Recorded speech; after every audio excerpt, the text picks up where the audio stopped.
In this video, we're going to talk about integrating using partial fraction decomposition. So, we typically use the technique of partial fraction decomposition to integrate rational functions. And remember, rational functions are ratios of polynomials. I say typically because sometimes you can make a substitution that will change something that's not a rational function into a rational function so that you can use partial fractions. But the technique of partial fractions is actually really confined to being able to do ratios of polynomials that you're trying to integrate. So there's two very important things that we have to remember when we're doing partial fraction decomposition. The first thing is that we have to have a proper rational function. What the proper part means is that the degree of your numerator has to be strictly less than the degree of the denominator. If it's not, you have to do polynomial long division first before you can try to do the partial fraction decomposition process. It's very important. Has to be proper. It should be the first thing you check every time you try to do one of these problems. The second is that your denominator needs to be completely factored.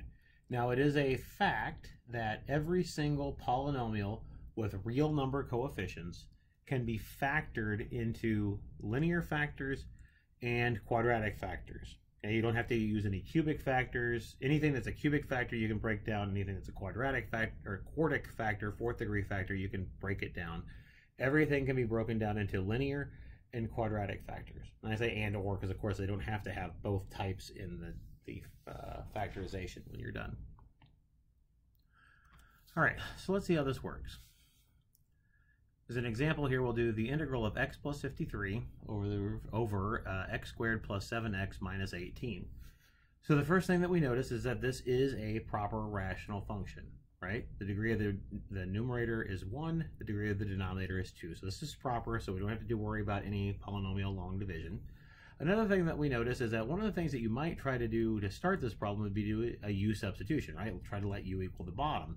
The problem is that you'll get a 2x plus 7, which is not a constant multiple of the numerator. So U substitution here won't work in this particular case. All right. Another thing we notice here is that we can factor the denominator. This is not an irreducible quadratic. It does factor. We notice that it factors as x plus 9 times x minus 2. All right. So think of this as a common denominator. Think of it as we had two fractions that we added together to give us the integrand. If this were our common denominator, then it's pretty logical to conclude that one of them had x plus 9 in the denominator and the other one had x minus 2 in the denominator to get this as our common denominator. Okay, so it's a very, very natural way that we could have got x plus 9 times x minus 2 as our common denominator. One of them has x plus 9, the other has x minus 2. Now, remember I said it's important that this is proper, and here was that important part comes in. Since the answer, since the sum was proper, each piece has to be proper, okay? So each individual summand, each of the two rational functions that we're going to add together to give us a proper rational function, each of those individual pieces should be proper, okay? So in this case, since we're looking at a denominator that's linear in both cases, the numerator in both cases should just be a constant to keep that proper, right? The degree of the denominator would be 1, so the degree of the numerator needs to be 0. So when we look at the form of the decomposition, the x plus 53 over the x squared plus 7x minus 18 needs to be a constant over x plus 9 plus some other constant over x minus 2. So I'm just using a and b here to represent those constants.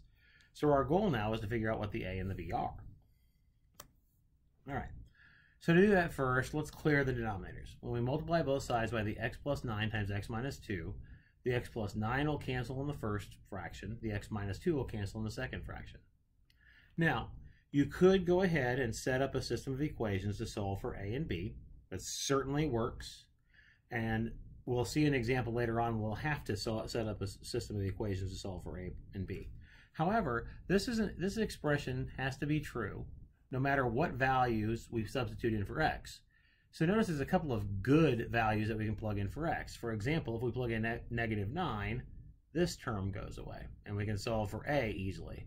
If we plug in 2 for x, this term goes away, and we can solve for b easily. That's what I mean by good values. So let's first use the -9. Plug it in for x on both sides. So on the right-hand side, you're going to get 44. On the left-hand side, you're going to get 44. On the right-hand side, the term with the b in it goes away. When we simplify the term with the a in it, we get -11a, and it's easy to solve for a. Get a equals -4. Do the exact same thing for finding b, but in this case, we're going to plug in x equal to 2.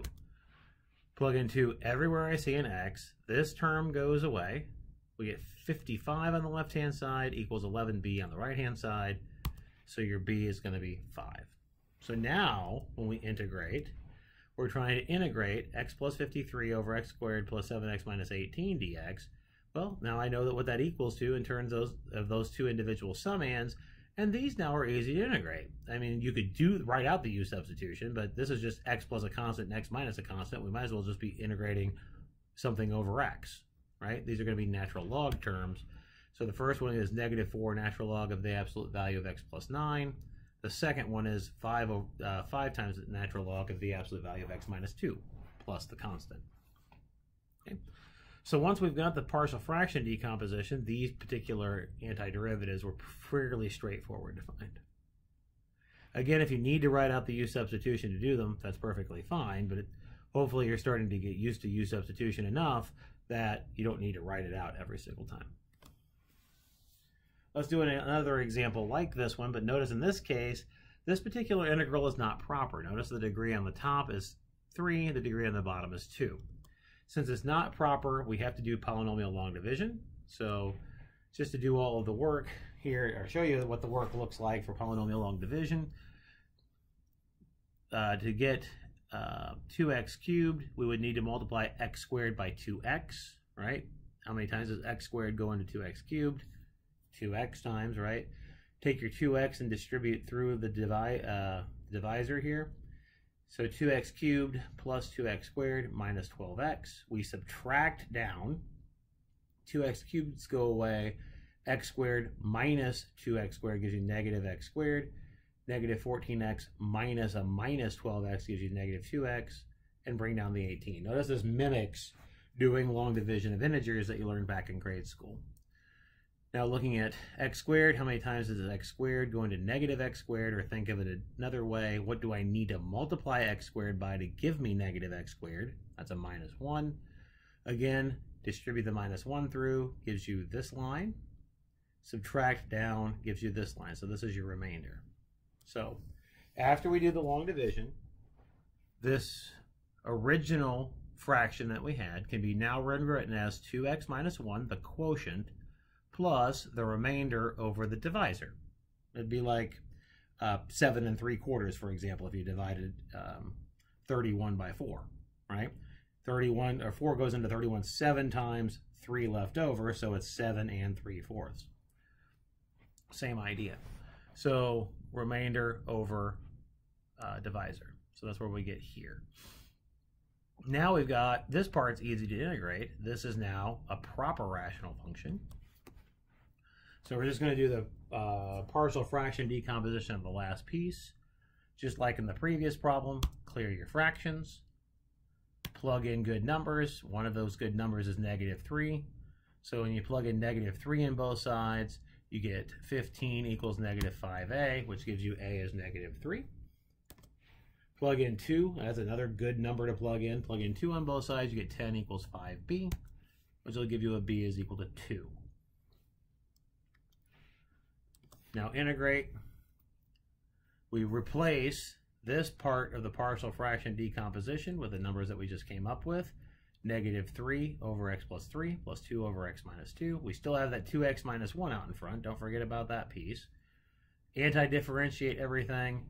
You get x squared minus x for the first part, and then these other two pieces are natural log pieces. -3 natural log of x, absolute value of x plus 3. 2 natural log of x, absolute value of x plus 2, and then plus a c on the end.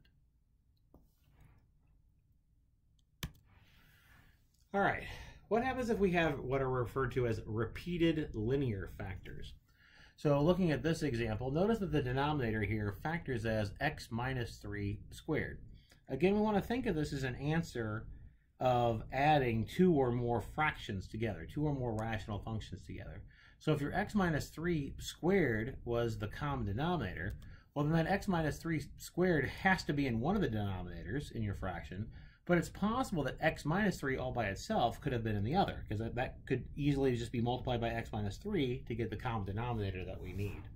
So the two pieces in our partial fraction decomposition are going to be a over x minus 3 and b over x minus 3 quantity squared. So in general, when you have a repeated linear factor, you're going to get one term for every power on the repeated linear factor, okay?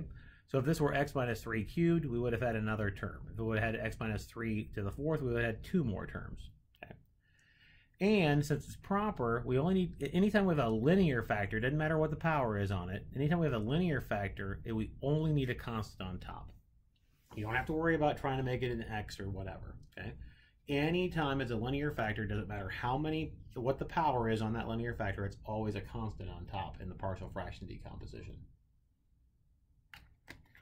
All right, now attack it like we've done everything else. Clear your fraction. When you multiply both sides by x minus 3 squared, it leaves an x minus 3 with the a. Okay, so we can figure out what b is easily just by plugging in 3 for x. And we'll get b is equal to 2. However, there's not an easy number to plug in for x to just figure out what b is. Pick whatever you want. I picked x equal to 0. You can pick whatever you want, or you can set things equal to each other. For example, another way to get at this would be, notice that the only way you can get an x term on the right-hand side is taking the a times the x, and the b is not times any x, so the a has to be 5. That's another way to get at it. Here, I just plugged in 0 for x, and we will still get a is equal to 5.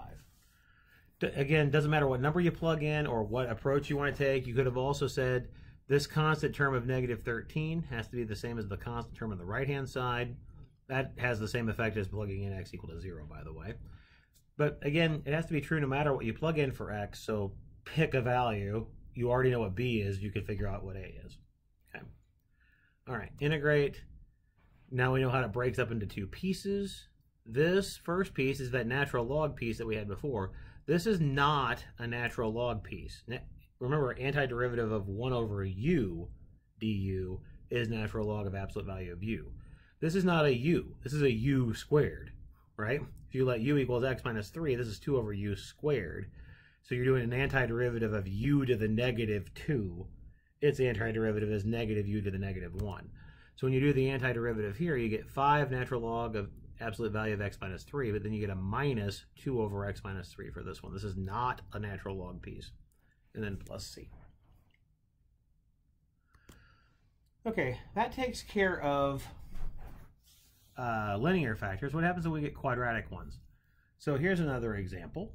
Notice that we've got a proper rational function, again, no issues. That, again, though, check it every time. If it's not proper, you have to do long division first. Every single time you should be checking that. All right, we can factor. Notice there's an x squared that you can factor out of the first two terms, a 4 to factor out of the second two terms. Leaves an x minus 1 now as a common factor in the two big terms that we have, so we factor that out. Notice we have a linear factor and a quadratic factor here. This quadratic factor doesn't factor anymore. This would have complex roots, so it doesn't factor anymore with real coefficients. Okay. Just like before, if this is going to be if the rational function that we start with is supposed to be the answer of adding two or more rational functions together, thinking of this as our common denominator, one of the pieces would have to have an x minus 1 in it, the other piece would have to have an x squared plus 4. Now, we know that the answer was proper, so each piece has to be proper, just like before. Since this is a linear factor, the numerator of that one will be a constant. However, in the second one, this is an irreducible quadratic. So the numerator could be a linear numerator, right? It could be a linear function on top, not necessarily a constant, and it would still be proper. So our form of our partial fraction decomposition then is a over x minus 1, but then bx plus c, an arbitrary linear factor here, over x squared plus 4. All right, so now let's attack this like we've attacked everything else. Clear your fraction.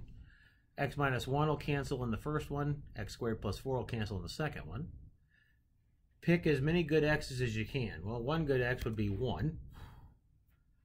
When I plug in x equals 1, I get 20 on the left-hand side. I get 5a on the right-hand side, so a is 4.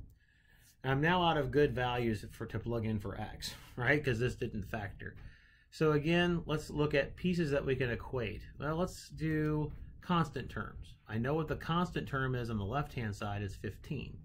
If I look at the right-hand side, to get a constant, I have to take the a times the 4, or the c times the negative 1. Notice if I multiply the b times something, it has an x attached to it, so that's not going to give me a constant. The only way I can get constants is a times the 4, c times the negative 1. So that's where that equation came from. We already know what a is. Plug that in and solve for c. We get c is equal to 1. All right. Set some other terms equal to each other. Well, the x squared terms is probably just as easy as anything else. The coefficient on the x squared term on the left-hand side is 7.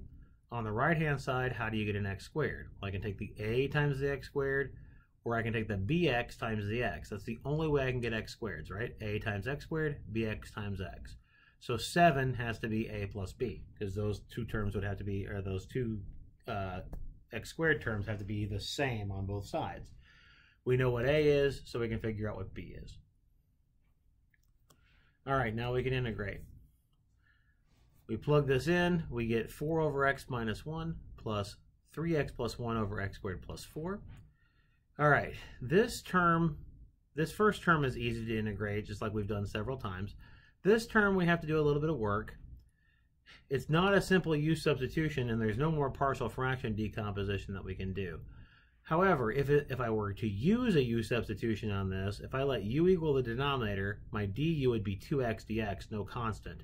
So what we're going to do is we're going to split this at the plus sign, write it as 3x over x squared plus 4, and a 1 over x squared plus 4. This is a U substitution piece. This is just a natural log piece. This is a U substitution piece. I'll have to use a 3/2 for my constant, because I'll need to adjust for that 2, for the 2x. This last part here is an antiderivative that we know. This is an inverse tangent antiderivative. So when we do the antiderivative here, we get 4 natural log of absolute value of x minus 1. We get 3/2 natural log of x squared plus 4. Don't need absolute value here because x squared plus 4 is always positive. When you do your antiderivative here, remember you do the square root of this number. The 4, the square root of that is 2. So you get a 1 over 2 out in front and an x over 2 inside the inverse tangent function. So it's 1/2 inverse tangent of x over 2 plus c. So when you have these irreducible quadratic pieces, typically you'll get a U substitution piece and an inverse tangent piece when you do your antiderivative. So let's do a couple more that have a little bit of a complication in it, but the idea is the same.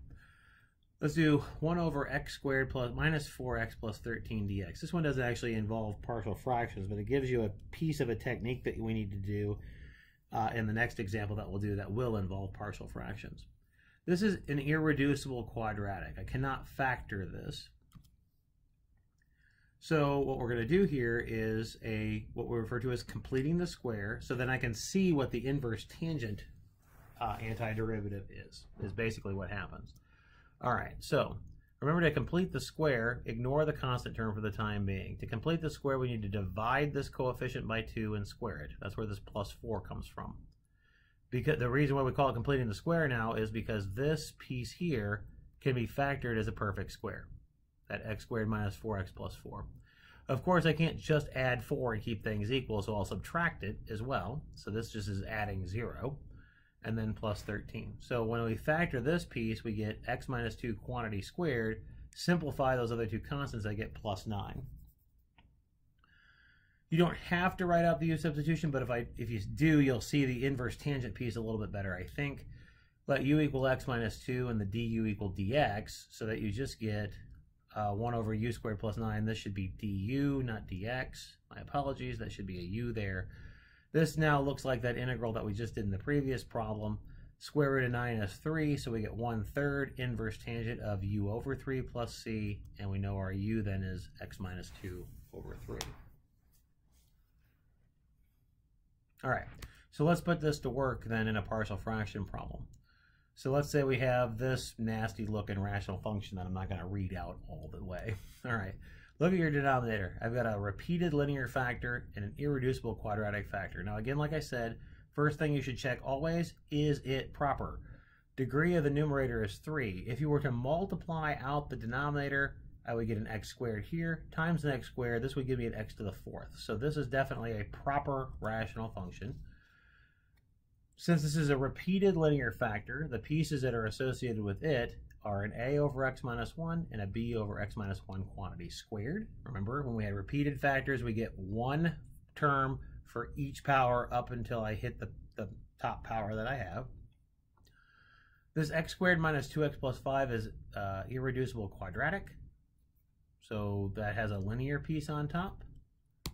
Now attack it like we always attack it. Clear your fraction. In this case, there's one good value of x that we can plug in. X equals 1, good value. We can get -1 for b. The other ones, we're just going to have to set up a system of equations. There's not good values for x to plug in. So the way we do that is just start equating terms. So let's look at x cubed terms first. 6 is the coefficient on the x cubed on the left, so 6 has to be the coefficient on the right when we're done. How do you get an x cubed? Well, I can do ax times x squared. That gives me an x cubed. Notice the b times this one is not going to give you an x cubed. The other way would be to do the cx times x squared when you FOIL that one out. So you get a plus c. If you don't see it right away, you're going to have to multiply it all out and keep track of everything. Okay. All right, let's see if we can get, notice in this case we get a equals 6 minus c. All right, let's look at x squared terms. -24 on the left-hand side. How do we get x squared over here? Well, I can do a times -1 times x squared, or I can do a times x times -2. So a times -1 times x squared would give me a -a, and then an a times x times -2x would give me a -2. So that's where the -3 comes from. This one's easy, b times x squared. So I get a plus b. Over here, how can you get an x squared? All right, well, notice that you'd have to multiply this piece out. It's x squared minus 2x plus 1. Well, the d times the x squared can give you an x squared, but you can also get one from the minus 2x and the cx. So that's where the minus 2c comes from. We already know what b is, right? And I know that I can plug in 6 minus c for a. So if you do that and simplify, you'll get -5 equals c plus d. Finally here, let's do the constants. How can you get a constant? -32 on the left. I can do a times -1 times 5. That's where that comes from.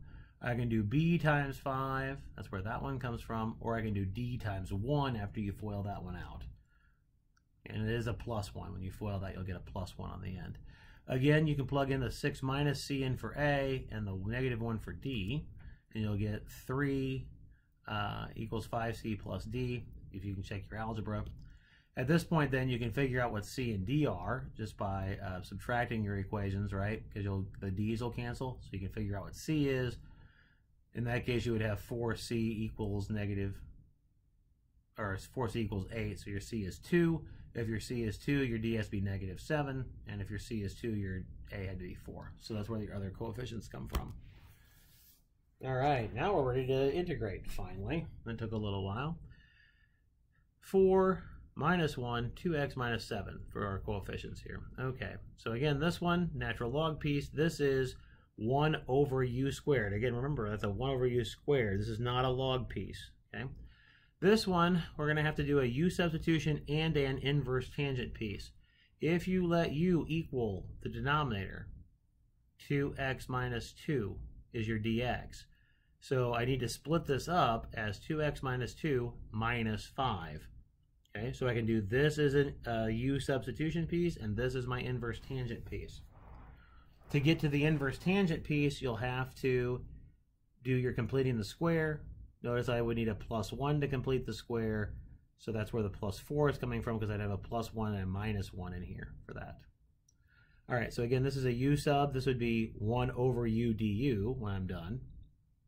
So when we do our antiderivative, this is 4 log of absolute value of x minus 1. This is just a plus 1 over x minus 1. This is a minus 1 over u squared. I get a plus 1 over u for the antiderivative.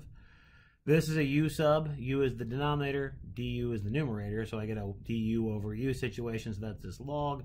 Again, I don't have to worry about the absolute value bars here because this was irreducible quadratic. I know it's always positive since I've got a positive x squared, a positive leading coefficient here. This was our inverse tangent piece here. So remember, we do the square root of this number. And this numerator is not correct. Do the square root of this number, so I get negative 5/2. This should just be, this is not right. This should just be x minus 1 on top. This should not be the quadratic. It should just be x minus 1. It should just be the inside of this. So this should be x minus 1 over 2 plus c.